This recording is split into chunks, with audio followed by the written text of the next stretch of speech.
Samajwadi party के 30-35 लोग आ रहे हैं, घेर लेंगे।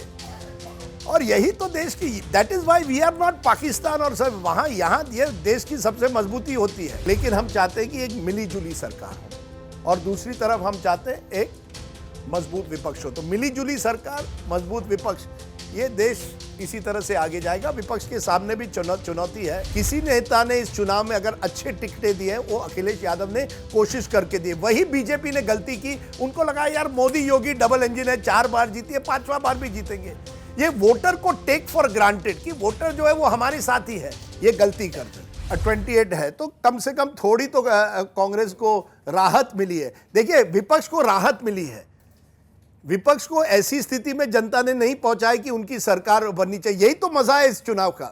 जनता जान गई कि विपक्ष इस समय ऐसी स्थिति में नहीं है कि वो इस देश को आगे ले जा सकता है इकट्ठा होकर। दूसरी तरफ जनता ये भी जान गई कि केवल एक व्यक्ति नहीं चला सकता, ना एक व्यक्ति ना एक अलायंस। आपको एक नई राजनीति करनी पड़ेगी। लेकिन इस सवाल का जवाब मैं इस तरह से दूंगा, जो आपने कहा बदलाव कहां आया।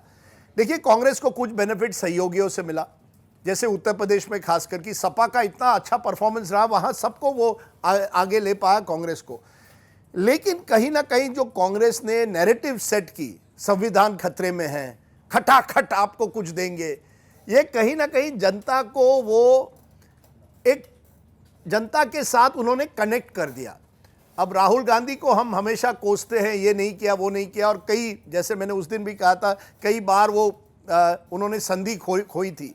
लेकिन इस बार इस चुनाव में कहीं ना कहीं जो राहुल गांधी ने नैरेटिव रख दिया कि इस देश में 2 स्तर के लोग हैं, एक जिनके पास सब साधन है, जो कॉन्सेंट्रेशन ऑफ वेल्थ है, जो सब दौलत उनके हाथ में है, और बाकियों को पीछे रखा गया है।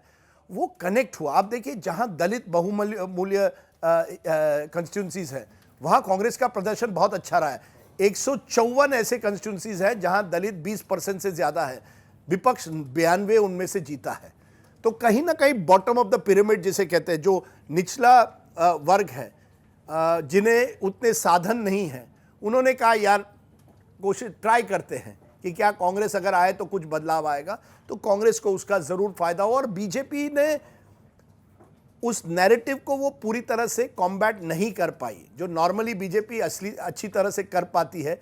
ये संविधान खतरे में है, इस देश में 2 वर्ग हैं, अनइक्वल देश है, ये नैरेटिव थोड़ा ऑपोजिशन का इस बार चल गया। मुझे लगता है एक तो अच्छी बात है कि किसी भी लोकतंत्र के लिए एक मजबूत विपक्ष होना बहुत ज़रूरी है।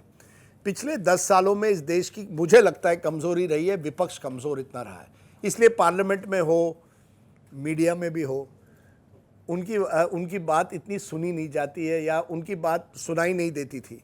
अब आप आवाज़ें देखेंगे, मज़ा आएगा पार्लियामेंट कवर करने में। चंद्रशेखर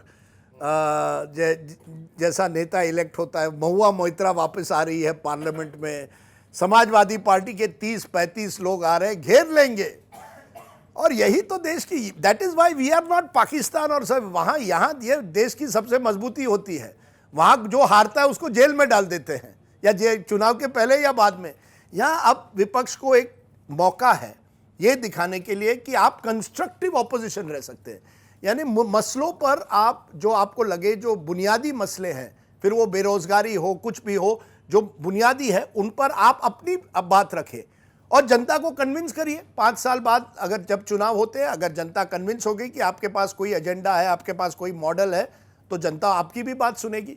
लेकिन यही तो होना चाहिए एक डेमोक्रेसी में कि एक अच्छी सरकार और एक मजबूत विपक्ष, अगर दोनों, और यही तो मैंडेट है। कह रहे हैं कि हमें अभी भी मोदी जी की, हम अभी भी भाजपा एनडीए की सरकार चाहते हैं, लेकिन हम चाहते हैं कि एक मिली जुली सरकार हो और दूसरी तरफ हम चाहते हैं एक मजबूत विपक्ष हो। तो मिली जुली सरकार, मजबूत विपक्ष, ये देश इसी तरह से आगे जाएगा। विपक्ष के सामने भी चुनौती है कि अगर आप जनता को कन्विंस कर सको अगले 5 सालों में अपने मुद्दों पर, केवल संसद को रोकने से नहीं, लेकिन वाकई जनता के मुद्दे उठाकर, तो उनको भी शायद 5 साल बाद और सपोर्ट मिल सकता है। तो कहता हूँ, जितने भी रिपोर्टर यूपी से आ रहे थे, सब कह रहे थे सर कुछ तो बदलाव नजर आ रहा है।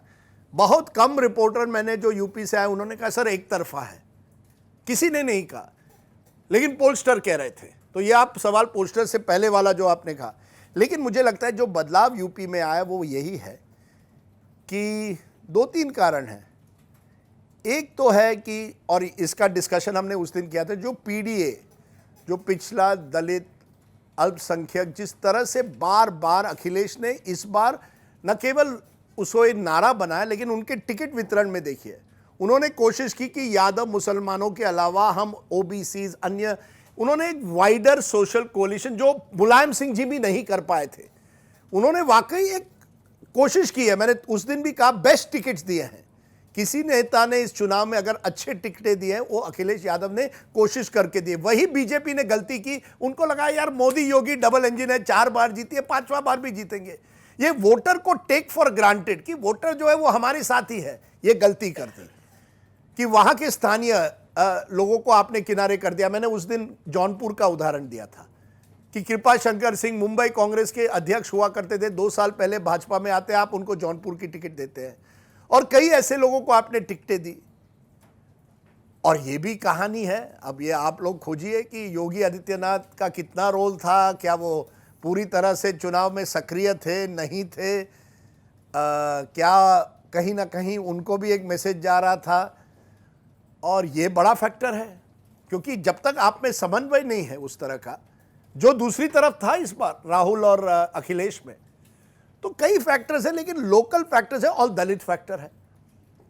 ये दलित फैक्टर जरूर कहीं ना कहीं दलितों में एक चर्निंग हो रही है कि नया नेतृत्व कहां ढूंढे, कहां जाए। चंद्रशेखर जब नगीना से जीतते हैं, एक मैसेज है ना कि हम भी एक नया युवा, कोई ऐसे लोग जो हमसे जुड़े जाए। मुझे अयोध्या में जब जो वर्डिक्ट आता है, हमें ना मथुरा चाहिए ना काशी चाहिए, हमें पासी चाहिए,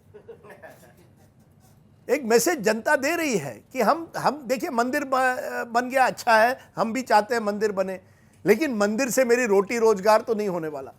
और युवा वर्ग भी ये सोच रहा है, महिलाएं भी सोच रही है, तो एक चर्निंग हो रही है। और यूपी में तो चर्निंग होनी है, हर 5-10 साल में चर्निंग हो रही है। आपने कहा कि क्या होगा अगर अखिलेश इसी डायरेक्शन में जाए, तो यस 2020 लखनऊ दूर अस्त नहीं उनके लिए। अब तो है, टक्कर तो है, पर योगी भी रहेंगे तब, and Yogi still a popular leader of UP. तो किसी को राइट ऑफ मत कीजिए इतने आसानी से। असली एक अच्छी टक्कर होगी 2027 के चुनाव में।